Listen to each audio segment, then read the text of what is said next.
Normally, akong paborito kay ribs. Nya, nahot na mag-ribs. So, ning kit-kit ko ning panit. Di magpili kong panit. Pero akong gitry og kit-kit sauce kay kunat naman. Ang uban, crispy. Ang uban, kunat. So, ako na lang ginahinayan og kit-kit.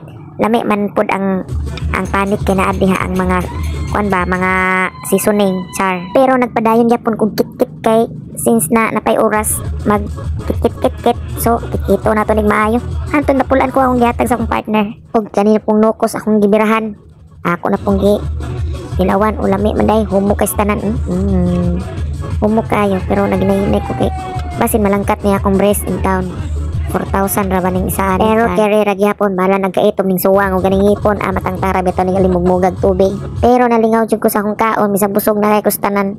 Nalingaw lang gyapon kung kinikitay. Pero ato sa nitrapuhan itong kamot nga nagkaitom kay basin mapunta niya ni sa tandagway na mo kanta na niya taani unya og itong kay tong dagway.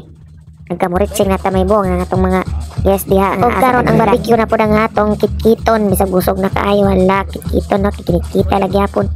Naikong manta kay daghan magitagikuha ko nga pagkaon. Nya di na tumahurot. Abi na lang, ipasobraan para i-bring house. Char. Kani laging gadako lang ang una-una. Kay gutom lagi kay ganina. While nag-check, nag-sound check. Sus, kay pagkuha tanan sa pagkaon. Kikuha ginako tanan mga klase-klase nga sudan.